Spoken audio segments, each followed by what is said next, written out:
กับสบายดีพ่อแม่พี่น้องบ่ว่าจะอยู่ภายในหรือว่าต่างประเทศมื้อนี้บ่าวลังพามาเบิ่งหมู่บ้านแห่งหนึ่งอยู่กลางป่ากลางดอยอยู่ไกลจากตัวเมืองไปไสมาตัดฟืนไกลบ่ไปตัดฟืนนี่ ไก่ อยู่ไสให้ไปทางใดให้นะทางพุ่นบ่ ทางนี้ กำลังไปเต้ถือว่ากำลังไปตัดฟืนเนาะย่างไป2คนไปทุกแรงเลยบ่สบานกำลังไปตัดฟืนฟืนในหัวตลอดได้บ่เนี่ย โอเคนะมื้อนี้ก็ยังอยู่ที่หมู่บ้านน้ำพักเมืองหุ่นแขวงอุดมไสภาคเหนือของประเทศลาวเป็นหมู่บ้านของชนเผ่ากะมุสบานอยู่นี่ดำรงชีวิตแบบง่ายๆหาอยู่หากินตามธรรมชาติเฮ็ดไร่ข้าวไร่สาลีปลูกพืชเลี้ยงสัตว์หลายชนิดหลายประเภทเนาะการใช้ชีวิตแบบดั้งเดิมง่ายๆบ่วุ่นวายกับสังคมในเมืองสบานอยู่นี่ส่วนหลายเฮ็ดจะสร้างแอปเข้าสร้างโหดเข้าประเภทเนาะ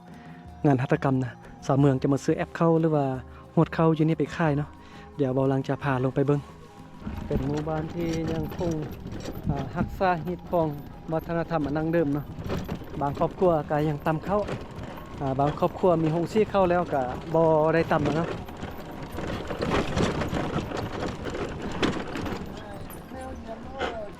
เบิ่งอายเพิ่นกำลังสร้างโหดเข้าแอปเข้าเนาะเอาไม้ไผ่ที่ไม้ย่างมาเตียงนี่เอาไม้เมียงไม่หกแต่งเป็นตอกแบบนี้แล้วก็ซ่านเนาะเบิ่งคือง่ายเฮ็ดยากเลยโอ้หมดบ้านนี่แต่งหมดเนาะเฮ็ดขายเป็นอาชีพเลยโอ้บาดมือจ้ะบ่เคยบาดมือจ้ะบ่แต่งนี่นะตอกนี่นะเคยบาดมือบ่บาดโอ้บาดเนาะบาดโอ้มันไล่กับบ้านน้อยมันตายวันบ่มื้อ เบิ่งอายเพิ่นซ่านแอบเขานี่เริ่มงามขึ้นแล้วบัดนี้นะเริ่มเป็นหูเป็นหางงามขึ้นเนาะเบิ่งคือง่ายนะแต่ว่ายากนะนี่เป็นแบบเนาะวิธีชีวิตชนเผ่ากะมุเฮานั่นเนี่ยเฮ็ดเวียกหัตถกรรมงานฝีมืออย่างแบบดังเดิมเป็นภาพบรรยากาศที่หาเบิ่งได้ยากบ้านอื่นนี่บ่เฮ็ดแล้วเนาะมีแต่บ้านเดียวนี่เขาจะเฮ็ดก็เฮ็ดน้อยเนาะแต่ว่าหมู่บ้านนี้โอ้ต้องเป็นบ้านแบบวัฒนธรรมเนาะเฮ็ดหลายครอบครัวได้เฮ็ดอันนี้นะเดี๋ยวอายเพิ่นเบิ่งอันนี้เบาหลังเนาะอายเพิ่นว่ามันยังนะคือเฮ็ดน้อยแท้นี่ เอามาใส่รถให้มันมีโชคมีใส่แน่มาใส่รถไปทางใดก็มีโชคมีใส่นะ เป็นฮิตของตัวนี้เมทัลเพิ่นกำลังฟัดเข้าเนาะเข้าให้เนาะนี่เนาะโอ้งามเนาะเข้าเม็ดใหญ่เม็ดงามขนาด เฮือนนี่แต่งติดกันเลยบ่มีลักหัวคันเดียนคันหยังเนาะติดกันไปแบบนี้เลยพระเท้าค่ายอันนึงเท่าไหร่เนี่ยแพงเลยค่ายแพงบัดนี้ หน่วยนี่50,000แต่ใหญ่นี่60 70ลายรุ่นเนาะมีคนมาซื้อไล่บ่มีไข่กองพ่นอยู่ไข่เมืองเนาะนี่เป็นงานฝีมืองานหัตถกรรมเนาะสบานอยู่นี่ก็ยังเฮ็ดแบบชีวิตแบบดังเดิมนี่สานแอบเข้าหวดเข้างานหัตถกรรมงานฝีมือกระดงไม่หยังก็ว่ากันไปเนาะเฮ็ดเป็นหมดเนาะเฮ็ดหมดแหละเฮ็ดไข่ได้เฮ็ดไส้ได้ข้าวกระปุ้งเฮ็ดแต่บ้านเฮาเดียวแม่นแหละเฮ็ดบ้านอื่นบ่เฮ็ดแม่นเนาะค่อยเฮ็ดแต่ละบ้านนี่บ่มีคนเฮ็ดนะบ่มีคนเฮ็ดแต่บ้านเฮาเดียวบ้านนี้มีคนเฮ็ดหลายเนาะนี่ก็เป็นแอปชาวบ้านเนาะพากันเฮ็ดแอปเข้าในไร่หมดบ้านเลยนะอีกอย่างกับปลูกข้าวไร่เนาะบ้านนี้เนาะ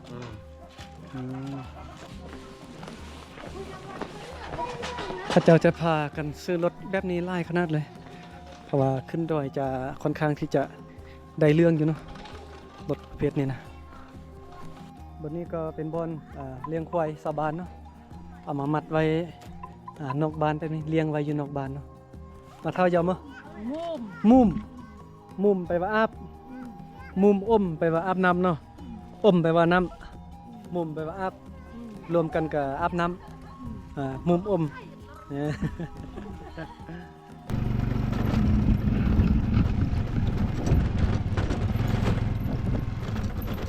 ไปใส่มาไปใส่มาเดี๋ยวเฝ้าก่อนไปใส่มาเนี่ยยอมมั้ย Vô bánh bưng mà. Vô lệ. Vô bánh bưng mà. ไปซอกของกินมาเต้ปันเมื่อปีละปันเมื่อปี เป็นซุปตาม 13 80 13 ปีแล้วเบิ่งฮู้ความเนาะไปซอกกินน่าอายเพิ่นนักลีอยู่เอาเพิ่นบ่รังเกียจพาโลเข้ากันบ่นี่สิอายแท้บ่เนาะ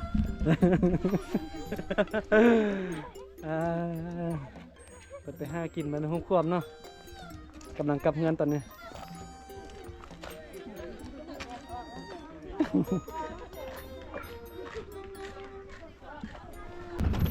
ตอนนี้กำลังออกจากหมู่บ้านเนาะ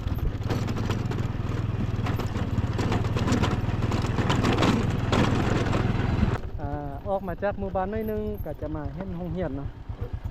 อันนี้ก็จะเป็นโรงเรียนสันปฐมอยู่ทางด้านนี้นะเป็นเดินกว้างเป็นโรงเรียนน้อยๆเนาะทางด้านนี้ก็เป็นให้เข้าให้ซาลีเลี้ยงหัวเลี้ยงควายประมาณนี้เนาะส่วนบ้านคนก็จะอยู่ทางด้านพุ่นเลยบ่ป้าเป็นบ้านกว้างเนาะบ้านเขาเจ้าเนี่ยโอ้เอายักษ์คาไล่เนาะ อยู่บ้านอันตังยาเนี่ยเต้ผู้เซมาไก่เนาะเจออยู่บ้านตังยาเนี่ยเนาะ ดุมมันตะยากายมันตะยามี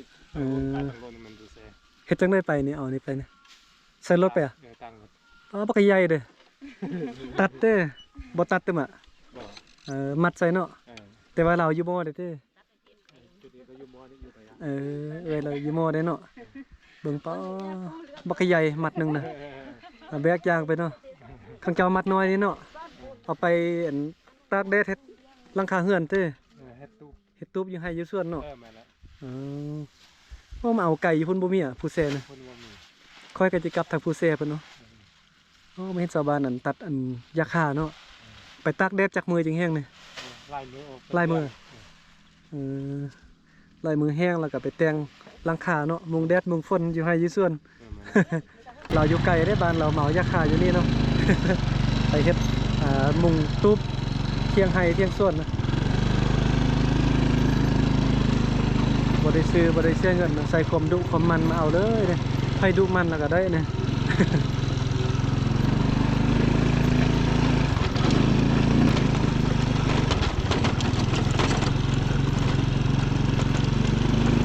โอ้โมเดลในบาวน้อยเพิ่น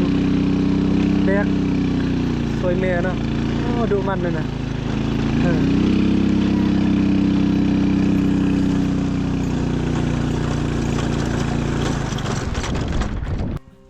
เบิ่งไอ้น้อยไอ้บ่าวน้อยก็มาช่วยแม่แล้วเนาะ